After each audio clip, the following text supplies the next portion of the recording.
Vamos a comenzar entonces hoy con la octava clase sobre el libro del Génesis. Habíamos dejado la clase pasada hablando acerca de dos líneas que salen de Adán y Eva. Estoy tratando de hilar el concepto, pero vamos a ver en varios lugares en toda la Biblia dos líneas, por decirlo así. Lo vamos a ver en distintos personajes del Antiguo Testamento, del Génesis especialmente. Vamos a ver que de pronto algunos de los hombres más famosos tuvieron dos hijos. Uno siguió un buen camino, el otro siguió el mal camino. Por supuesto tuvieron otros muchos hijos, pero es como que salen a la luz siempre dos, que uno siguió por el buen camino y el otro por el mal camino. Entonces, de alguna manera, aquí tenemos exactamente lo mismo. Tenemos una línea buena de Adán y Eva y una línea mala de Adán y Eva. Estábamos hablando en la clase pasada acerca de Caín, de la línea mala que recibió la maldición de parte de Dios, porque fue el que no presentó una ofrenda agradable a Dios, y cuando Dios rechazó su ofrenda, asesinó a su hermano que había presentado una ofrenda agradable a Dios. Entonces tenemos una línea buena que de pronto se murió, el pobre Abel, fue el primer asesinato de la Biblia, y tenemos una línea mala que continuó y ahora la vamos a desarrollar un poquito, y la línea buena de Abel es reemplazada, porque murió Abel, por un nuevo hijo que tiene a Adán y Eva, que ahora también lo vamos a ver, y de esa línea buena llegamos a Noé. Pero luego, cuando vamos a estudiarlo mucho más adelante, quizás la próxima clase o dentro de dos, vamos a ver que Noé también tuvo varios hijos, y uno de ellos fue el que siguió al Dios de su padre, lo que podríamos llamar la línea buena. Estamos hablando de una línea de descendencia, de familia, un árbol genealógico, llamémoslo de otra manera, llamémoslo una rama buena y una rama mala. Entonces vamos a ver que Noé también tuvo más de un hijo, más de dos de hecho, y uno siguió una línea buena, una rama respetando al Dios de su padre, y los otros dos no, se fueron por otro lado. Y así vamos a ver que hay distintos lugares donde los hijos toman distintas decisiones, y nosotros vamos a tratar de ir siguiendo por todo el Génesis, por supuesto, la línea que está cerca de la voluntad de Dios, tratando de respetar al Dios de sus padres, hasta que vamos a llegar a Abraham y el nacimiento de todo el pueblo de Israel, ¿no? Así que vamos a comenzar terminando lo que quedó pendiente de la clase anterior, que era lo de la línea mala, lo de la línea de Caín. ¿Se acuerdan que habíamos hablado que Dios había maldecido a Caín por haber asesinado a su hermano, por causa de que su hermano había sido aceptada la ofrenda de Abel? Entonces, a partir de allí, habíamos hablado la clase pasada de lo que significó para muchos filósofos del cristianismo el concepto de la maldición de Caín, que estuvo muy asociada durante años a la raza negra, y que por eso hubo mucha discriminación racial basada teológicamente en ese concepto de la maldición a Caín. Por supuesto que no hay ninguna base bíblica en ninguna parte para sostener eso. Entonces vamos a estudiar ahora en el tema 5 del Génesis esos descendientes de Caín. De hecho, tanto los descendientes de Caín se quedan todos abajo del arca de Noé, o sea que ahí se muere esa línea, y otra vez sale una línea mala de Noé, una línea buena y una línea mala. Pero entonces vamos a ver los descendientes de Caín en el tema 5 del Génesis. Génesis 4, 16 al 22 dice: luego Caín salió de la presencia del Señor y se estableció en la tierra de Nod. Lo hacemos a manera de repaso, pero ustedes recuerdan que cuando Dios le dice a Caín, lo vimos en la clase pasada, que él iba a ser desechado de la tierra, iba por por haber cometido asesinato y haber presentado una ofrenda no agradable, con todo lo que eso implicaba, que ya lo vimos en la clase pasada, él era desterrado y maldito, y se iba a la tierra de Nod, o sea, lo mandó a la tierra de Nod. El concepto tierra de Nod era errante. Entonces, lo más probable es que ese concepto era un destierro, que Dios le dijo, simplemente vas a vagar. La vida tuya y de tus descendientes va a ser simplemente un pueblo errante, vas a vagar. Y hay pueblos, no queremos decir que descienden directamente de Caín, porque toda esa línea muere definitivamente en el diluvio universal, pero hay pueblos que nosotros sabemos que durante milenios simplemente vagaron, como fueron los gitanos, como fueron de hecho los judíos y como son muchos pueblos árabes que simplemente viven errantes, en el desierto, porque parte de la maldición no era solamente que iban a vivir errantes, sino que la tierra no les iba a dar fruto. Y prácticamente todos esos pueblos viven en zonas desérticas, donde la tierra no da frutos. Entonces podemos ver que la historia prueba de alguna manera que esa maldición de Dios fue simplemente decirle a Caín, tú y tus descendientes salen de la tierra provechosa, del lugar que yo le armé para la humanidad, y ustedes simplemente van a vagar. Esa es la tierra de Nod. Entonces Génesis dice, luego Caín salió de la presencia del Señor y se estableció en la tierra de Nod, al norte del Edén. Caín tuvo relaciones sexuales con su esposa y ella quedó embarazada y dio a luz a Enoc. Luego Caín fundó una ciudad que llevaba el nombre de su hijo Enoc. Enoc tuvo un hijo llamado Irad. Irad fue el padre de Mehujael. Mehujael fue el padre de Metusael. Metusael fue el padre de Lamec. Lamec se casó con 2 mujeres. Es la primera vez que aparece en la Biblia el concepto de poligamia. La primera vez que aparece en la Biblia, o sea, de un hombre que tiene 2 mujeres, aparece aquí. Entonces dice, Lamec se casó con 2 mujeres. La primera se llamaba Ada y la segunda Sila. Estamos leyendo textualmente de la Biblia, ¿eh? La primera se llamaba Ada y la segunda Sila. Ada dio a luz a Jabal, quien fue el primero de los que crían animales y viven en carpas de campaña, o sea, en tiendas errantes. El nombre de su hermano fue Jubal, el primero de todos los que tocan el arpa y la flauta. La otra esposa de Lamec, Sila, dio a luz un hijo llamado Tubal Caín, el cual se hizo experto en forjar herramientas de bronce y de hierro.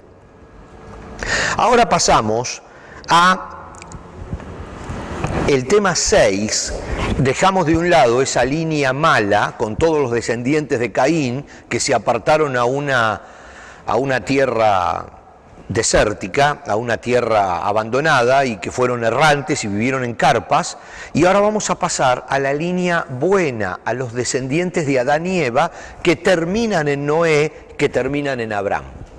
Set y su descendencia, llamémoslo la línea elegida, la rama buena, y vamos a ver los capítulos del Génesis del 4:25 hasta el capítulo 5 y versículos 32. Entonces ahora vamos a ver, nacimiento de Set.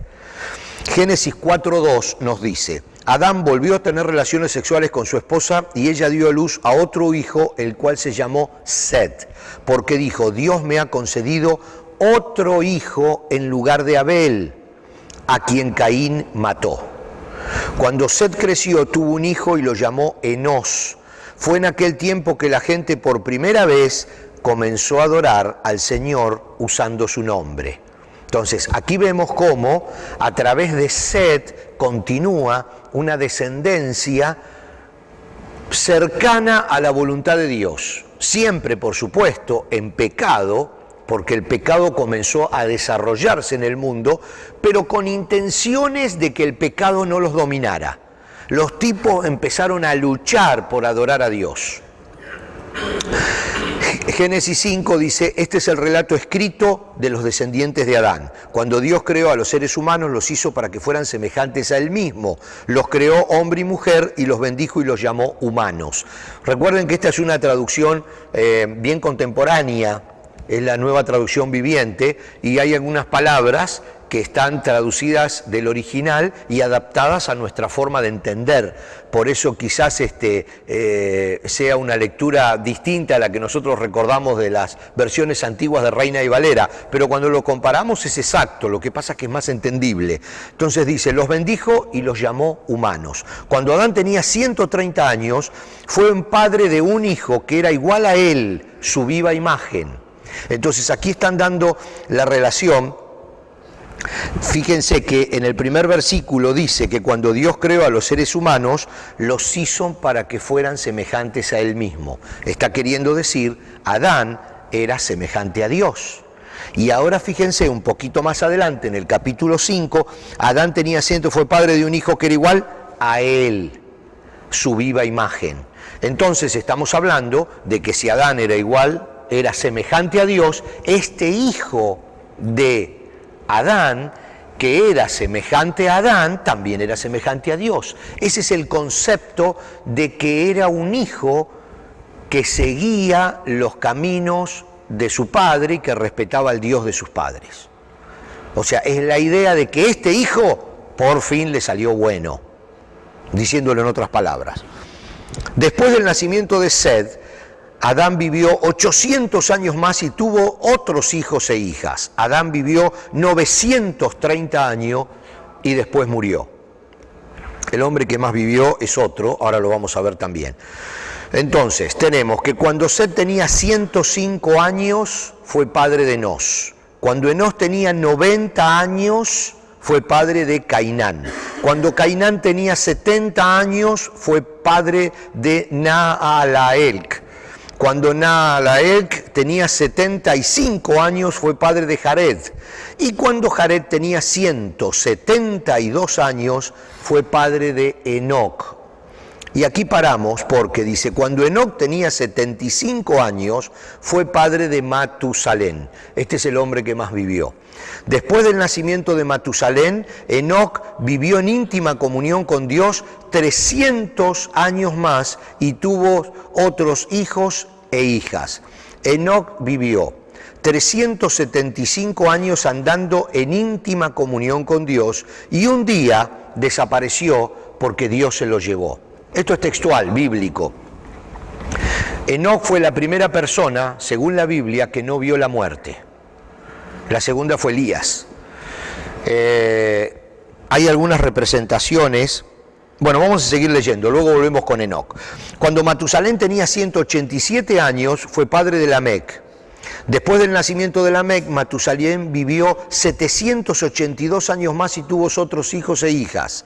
Matusalén vivió 979 años y después murió. Matusalén es el hombre más viejo, más longevo, creo que es la palabra, de toda la Biblia, de lo que registra la Biblia, que vivió 979 años. Cuando Lamec tenía 182 años, fue padre de un hijo varón. Lamec le puso por nombre a su hijo Noé. Y ahí aparece nuestro personaje con el que vamos a continuar el estudio del Génesis. Entonces, Matusalén tuvo un hijo que se llamó Lamec. Y Lamec tuvo un hijo que se llamó Noé. Y lo llamó Noé porque dijo que Él nos traiga alivio de nuestro trabajo y de la penosa labor de cultivar esta tierra que el Señor ha maldecido. Cuando Noé tenía 500 años, fue padre de Sem, Cam y Jafet. Ahí están sus tres hijos, de los cuales van a volver a surgir dos líneas. Una que acepta al Dios de su padre y otra que no. Ya vamos a llegar a eso. Pero aquí entonces estamos viendo cómo llegamos desde Adán a Matusalén, de Matusalén a Lamec y de Lamec a Noé. Y vemos toda la línea que comienza con ese hijo que tuvo Adán ya en su vejez, al que llamó Set y al que su esposa dijo, este es el hijo que reemplaza al que mató Caín. Lo reemplaza, tuvieron otros muchos hijos e hijas, pero lo reemplaza en el concepto de lo que era Abel. Abel era un hombre aceptado por Dios. A eso se refiere la Biblia. Entonces este Seth es el que continúa la línea buena que fue truncada cuando Caín asesinó a su hermano Abel. Entonces, volvemos un cachitito a lo que dijimos recién de Enoc.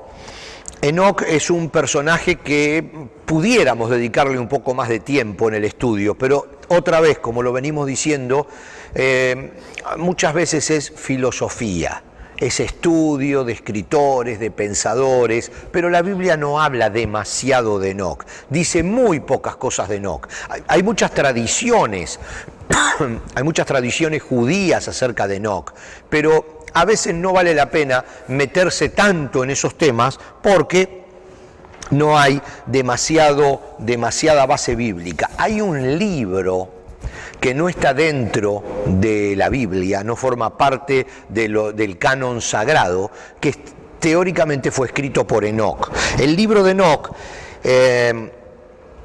forma parte de la Iglesia Ortodoxa Etíope, pero no es aceptado como canónico por las demás iglesias cristianas, o sea, por nosotros, a pesar de haber sido encontrado en alguno de los códices de la Septuaginta, códice vaticanos y papiros, etc. Los judíos etíopes lo incluyen en la Tanaj, a diferencia de los demás judíos actuales que lo excluyen. El libro de Enoc es un relato también de la creación y de los primeros años, pero no está considerado como un libro inspirado por Dios. Hay muchísimos libros escritos en la época que son históricos y que nosotros podemos leerlos históricamente, pero no han sido considerados dentro del canon bíblico, aunque, como acá lo dice este escrito, la Iglesia Ortodoxa Etíope lo acepta. Fíjense lo que dice Hebreos 11:5. Fue por la fe que Enoc ascendió al cielo sin morir, desapareció porque Dios se lo llevó, porque antes de ser llevado lo conocían como una persona que agradaba a Dios. Eso dice Hebreos, capítulo 11, donde están los grandes hombres de fe de la antigüedad. Enoc tiene un lugar. Luego el libro de Judas, en el capítulo 1 y 2 versículos 14 y 15, dice Enoc, quien vivió en la séptima generación después de Adán, profetizó acerca de estas personas y dijo, escuchen, el Señor viene con incontables millares. Esto forma parte del libro de Enoc. O sea que Judas rescata una partecita del libro de Enoc y lo incluye dentro de nuestra Biblia y dice, escuchen, el Señor viene con incontables millares de sus santos para ejecutar juicio sobre la gente de este mundo. Declarará culpables a los seres humanos por todos sus actos perversos que cada uno haya hecho y a los pecadores rebeldes por todos los insultos que hayan dicho contra él. Esta es una ilustración del año 1728 acerca de Enoc ascendiendo a los cielos. No tenemos más que tradición sobre esta historia. Hay algunos escritos como los que acabamos de leer en la Biblia y por supuesto el libro de Enoc que pudiéramos estudiar pero que no forma parte de las Sagradas Escrituras, que entonces si alguno quiere solamente poniendo el libro de Enoc en el buscador de Google ya van a encontrar algunas versiones en español como para poder leerlo, pero son libros de historia. Vamos a pasar rapidito hoy al tema 7, que es el mundo descarriado. ¿Se recuerdan que en la primera clase del Génesis habíamos visto, creo que eran 15 temas en los que íbamos a dividir el estudio del Génesis? La próxima clase voy a recordarles cuáles eran para ver en cuál estamos. Creo que ya estamos más o menos en la mitad. Creo que eran 15 o 16 temas en los que dividimos todo el Génesis y ahora vamos a comenzar rápidamente el tema 7 del Génesis, que se encuentra en el capítulo 6. Hay de esto que vamos a leer rapidito 3 versiones bíblicas. Ustedes saben que hay muchas versiones bíblicas, algunas muy antiguas y otras muy modernas. El mismo pasaje que es acerca de la maldad humana y el avance de la maldad en el mundo, quiero que lo veamos, este pasaje, en 3 versiones bíblicas distintas, para que entonces tengamos, digamos, una amplitud de mente de cómo lo estaban viendo hace muchos años, cómo lo estamos viendo ahora. La NTV, que es la Biblia que nosotros estamos usando en esta clase, dice: el Señor vio la magnitud de la maldad humana en la tierra y que todo lo que la gente pensaba o imaginara era siempre y totalmente malo. Esto que vamos a leer ahora es muy importante porque este es el preámbulo de la decisión que Dios toma de destruir su creación. Por eso es tan importante. A partir de esto surge Noé. Entonces aquí vemos cómo el pecado avanzó a tal magnitud que hay un razonamiento de Dios, que es muy difícil porque nosotros intentamos poner, como lo hizo Moisés, intentar poner con palabras humanas actitudes de Dios. Y eso es muy difícil, es imposible, porque tenemos nosotros una mente muy limitada y un vocabulario muy limitado como para poder tratar de poner en palabras y entender a Dios. Entonces aquí hay que siempre manejarlo con mucho cuidado, porque esto es algo que Dios toma la decisión y que nosotros, Moisés primero, estamos traduciendo esa decisión en palabras. Es muy complicado, por eso hay que tomarlo con pinzas. Dice, la NTV, la Nueva Traducción Viviente, dice: el Señor vio la magnitud de la maldad humana en la tierra y que todo lo que la gente pensaba o imaginara era siempre totalmente malo. Entonces el Señor lamentó haber creado al ser humano y haberlo puesto sobre la tierra. Se le partió el corazón. Entonces el Señor dijo: borraré de la faz de la tierra esta raza humana que he creado, así es, y destruiré a todo ser viviente, a todos los seres humanos, a los animales grandes, a los animales pequeños que corren por el suelo y aún a las aves del cielo. Lamento haberlos creado. Estamos poniendo en palabras una actitud de Dios, un pensamiento de Dios, y eso es muy difícil. Pero vamos a ver otra versión. La Biblia de las Américas es una Biblia bien antigua. Dice: y el Señor vio que era mucha la maldad de los hombres en la tierra y que toda la intención de los pensamientos de su corazón era solo hacer siempre el mal. Y le pesó al Señor haber hecho al hombre en la tierra y sintió tristeza en su corazón. Y el Señor dijo: borraré de la faz de la tierra al hombre que he creado, desde el hombre hasta el ganado, los reptiles y las aves del cielo, porque me pesa haberlos hecho. Y ahora vamos a ver la Reina Valera, pero no la Reina Valera 60, sino la Reina Valera antigua, antes de que se ajustara en el año 1960 y se actualizara en el 60. RBR 60 es Reina Valera, con una actualización que se realizó en 1960. Esta es anterior, es la Reina Valera antigua, y dice: y vio Jehová que la malicia de los hombres era mucha en la tierra y que todo designio de los pensamientos del corazón de ellos era de continuo solamente el mal. Y arrepintióse Jehová de haber hecho al hombre en la tierra y pesóle en su corazón. Y dijo Jehová: raeré los hombres que he criado de sobre la faz de la tierra, desde el hombre hasta la bestia y hasta el reptil y las aves del cielo, porque me arrepiento de haberlos hecho. Entonces, este versículo, o estos 2 o 3 versículos que hemos leído, son los que dan después el asiento para la decisión del diluvio universal. En ningún pasaje de la Biblia están incluidos los animales del mar, porque el diluvio no los mató definitivamente, ni a los pescados ni a nada que tenía branquias y que podía respirar debajo del agua. El diluvio no los mató y no están incluidos. Si ustedes leen bien, siempre habla de los reptiles, lo que se arrastran, el ganado, distintas versiones, pero nunca habla absolutamente de toda la humanidad, porque y de toda la creación, digamos, porque todos los que andaban por el agua con un diluvio no se mueren, ¿no? Entonces, acá hay un pasaje que en cualquier versión se rescata, y es el pasaje que dice, o la frase, o la línea de pensamiento que dice: y todo lo que la gente pensaba o imaginaba era siempre y totalmente malo.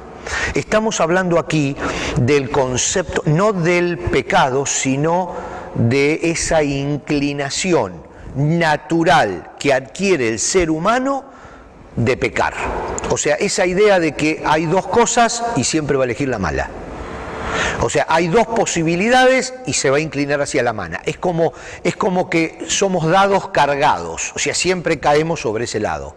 Instintivamente, el mal nos ganó. Por eso Santiago dice que el mal no es externo a nosotros, sino es interno. El mal está dentro nuestro y aflora. ¿Por qué? Porque el mal, porque ese pecado original nos contaminó y ahora el diablo no necesita tentarnos a nosotros directamente. No puede, de hecho, porque no puede estar en todos lados a la vez. Pero como ya ganó a la raza humana, nosotros somos tentados desde nosotros mismos. Y este es el problema por el cual Dios dice, esto hay que terminarlo, porque los pensamientos de ellos y lo que imaginan hacer y lo que desean hacer es totalmente malo. No lo que hacen, sino lo que quieren hacer. Es ese deseo de inclinarse hacia lo que no agrada a Dios, a lo que no está dentro del plan de Dios. Es una intención del corazón.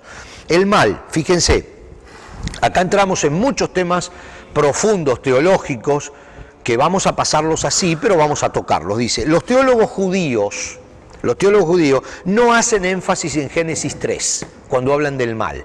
Fíjense, Génesis 3 es el relato del pecado, de cuando la serpiente le dice a Eva, mira qué linda esta fruta, y Dios le había dicho no la toques, y Eva dice, bueno, me la voy a comer, y se la da. Ese es el relato Génesis 3. Bueno, los teólogos judíos, cuando hablan del concepto del mal, no hablan de Génesis 3, sino que hablan de Génesis 6. ¿Qué diferencia hay entre Génesis 3 y Génesis 6? Que Génesis 3 es el pecado puntual y Génesis 6 es la intención del corazón a siempre pecar y permanecer en pecado. Entonces, hay una diferencia importante y ahora van a ver lo que pasa. Fíjense, los niños, estoy hablando de los teólogos judíos, los niños no son malos al nacer porque la responsabilidad moral viene con el conocimiento.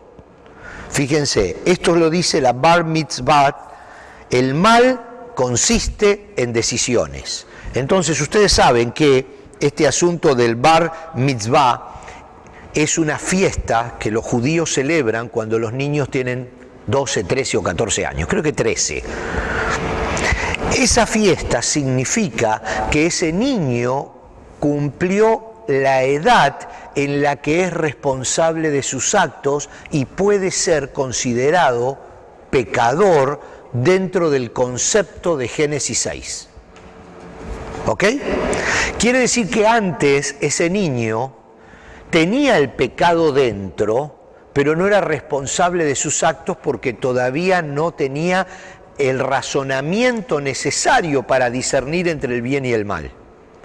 De ahí salen un montón de aspectos de los menores, de juzgarlos, de por qué se los juzga distinto, porque antes, por más que haga mal, no tiene conciencia de pecado, según teólogos judíos. Y por eso está esa fiesta, el Bar Mitzvah, que proviene, fíjense, de un término rabínico del siglo XIV que significa gadol, con esto ya vamos a terminar, que significa adulto, o bar on-shin, hijo del castigo. Eso quiere decir que a esa edad se hace punible. A esa edad el chico comienza a ser adulto y puede ser juzgado como adulto, no solo por la ley civil, sino por la ley divina. A partir de ese momento ya tiene conciencia de pecado. Es posible castigarlo si ha hecho algo incorrecto. La ceremonia del Bar Mitzvah se originó, según la mayoría de las fuentes, lo tenemos en la placa, recién en la Edad Media. Sin embargo, hay evidencia anterior que los mandamientos se aplicaban al cumplir los 13 años. Vamos a tener que dejarlo ahí porque se ha cumplido nuestro tiempo, pero ven como que cada cosa que nosotros vamos estudiando tiene una cantidad de ramificaciones increíbles y hay muchas cosas que suceden que nosotros medio como que las conocemos, pero a veces no sabemos bien de dónde salió eso. Fíjense esto del Bar Mitzvah, cómo tiene mucho que ver con un concepto teológico muy profundo, pero muy profundo, que tienen los judíos y que de hecho nosotros como cristianos respetamos y creemos. Que los chicos van al cielo, por decir así. Muchas veces cuando un niño muere, nosotros decimos fue al cielo. Y es así, porque creemos, los cristianos, que no tienen conciencia de pecado, por más que el pecado está dentro de ellos porque pertenecen a la raza humana. Entonces, pero al no tener una conciencia de pecado, entonces no son punibles. Por eso cuando un niño muere, nosotros siempre decimos, fue al cielo, y es así. Así también lo creen los judíos, hasta los 13 años, donde el niño ya, 13, Dios sabrá la fecha, ¿no? Porque ahora un chico de 13 años a veces, ¿no?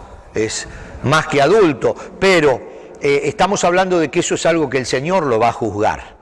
Pero el Señor va a hacer la diferencia verdadera. Nosotros lo hacemos con respecto a una edad, porque ¿qué podemos saber si tuvo o no tuvo conciencia o qué pasó en la vida de una persona? Pero Dios, que conoce el corazón, sí sabe, y al fin y al cabo el último que va a juzgar y va a decidir qué es lo que pasa con esa persona es Dios. Pero hay un punto, hay una división entre lo que podríamos llamar Génesis 3 y Génesis 6.